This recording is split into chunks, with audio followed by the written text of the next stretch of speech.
Hey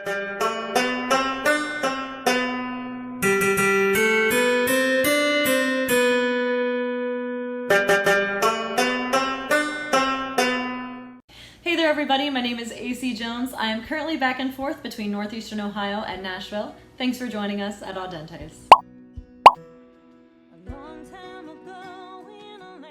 So I grew up in a small town in Northeastern Ohio between Cleveland and Pittsburgh, and music was always a part of my family growing up. My dad played a guitar, he sang, he taught me my first 3 chords.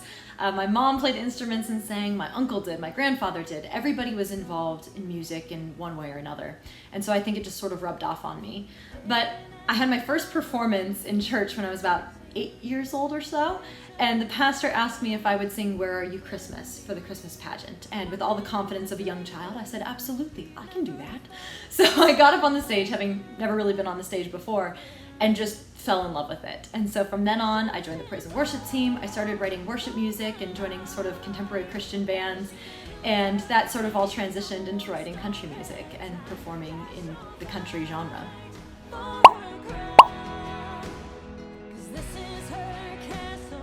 So I think the musicians or bands that influenced me the most came from sort of 2 different eras of country music. For one, the ladies of the 90s were a huge influence on the way that I write because it was something I grew up with, it was something that was familiar, it was something that I just really internalized. Especially a lot of their messages too. They were just these powerhouse women who sort of stepped forward and said, you know, I'm me and I'm proud of who I am. And I thought that was just incredible. So you're looking at Jody Messina and Faith Hill and Shania and Martina McBride, all these incredible women. And then in sort of a more modern era of country music, I guess you could say, Sugarland had a huge influence on the way that I wrote, and I've always admired their writing, their melodies, the way that they weave words together. It's just beautiful. So Jennifer Nettles and Sugarland were also a big influence on me.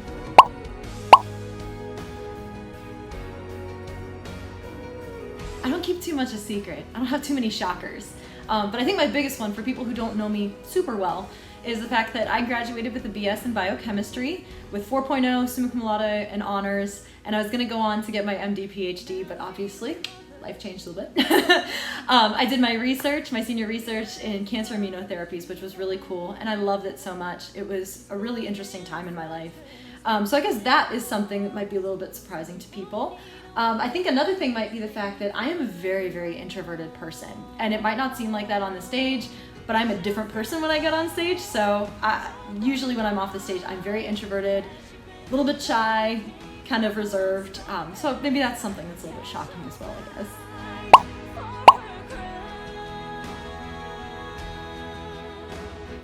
You're not gonna like this answer. I can't pick one. I truly can't pick one because music for me is such a timely thing, and there are so many albums that have meant something to me at different points in my life. And so it's really hard for me to pick one that sort of encompasses all of my life and my favorite of all time, because it changes. It can change daily, it can change hourly, it can change in the next few seconds. And so I always laugh because I always feel like I'm lying if I pick a favorite album, because I know in a few days I'm gonna look back and think, oh, but maybe that wasn't my favorite album. So it's really hard for me to pick just because each album has been so timely in my life, and I can't pick one that stands out above the others. So that's a really hard question for me.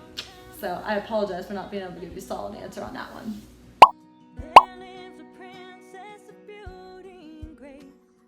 All right, Friday night during quarantine, I'm ordering in dinner. It's probably gonna have to be sushi. That's a big favorite to order in, sushi or Chinese food with a lot of crab rangoon, because I love crab rangoon and I probably eat way more of it than I should.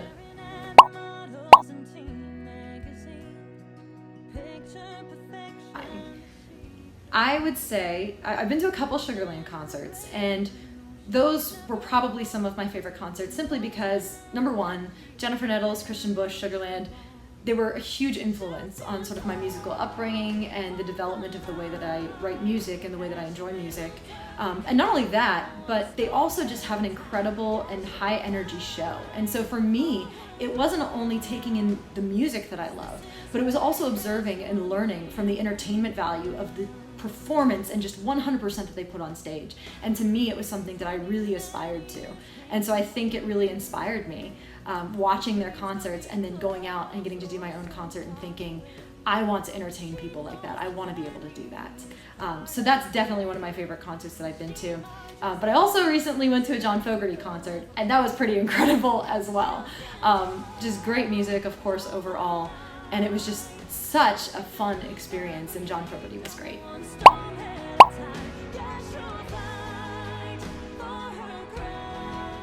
So I have a lot of different hobbies besides music, and they're all kind of random in one way or another. And I love cooking and baking. I think that has a lot to do with my background in biochemistry and chemistry, because it's kind of like experimenting in the lab, except you're in the kitchen. And it's fun because you get to do trial and error, you get to try new things, and you get to be creative, which is really awesome. I also love to take photos. It's just a fun pastime for me. I love running. I've done a few half marathons. I'm working on training for my first full marathon in 2022. So fingers crossed that I can complete that. I love kayaking and hiking, some outdoorsy activities like that. And I also love reading. I really enjoy reading. It's sort of a way to relax me. And I love the stories that you can read and just sort of how it takes you away. I think it's really fun.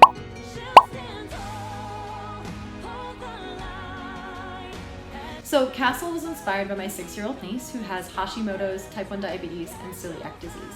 And despite all of that, every day she faces the world with such strength and such joy.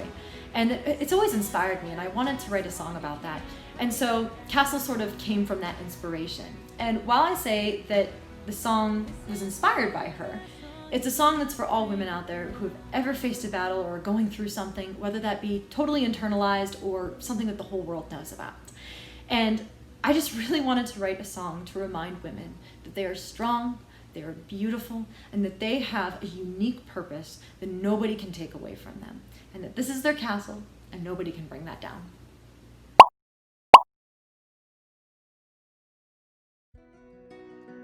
So my current plans don't look quite like I thought they would at this point in the year.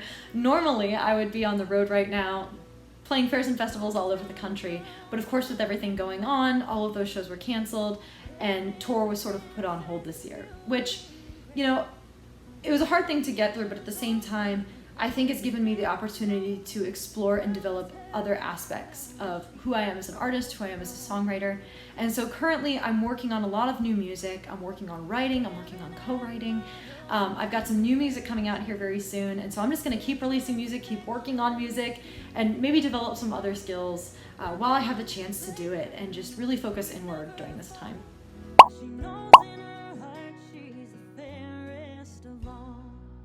I would love to play a song for you guys. So I figure since we were talking about Castle, it would only be fitting for me to play Castle for you guys today. This was my latest radio single, and it made top 40 on the Music Row Country Breakout chart, and it also hit the Billboard Country Indicator chart. So I just want to thank Country Radio so much for playing it, and to all of you out there who showed this song so much love.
of long ago. She's building a fortress with 50-foot walls, so she won't need a white knight to save her at all. No, she won't. She'll stand tall, hold the line, as she builds up a kingdom one stone at a time. Yeah, she'll fight for her crown, 'cause this is her castle, you can't bring it down. This is for all you out there. This is your castle, they can't bring it down.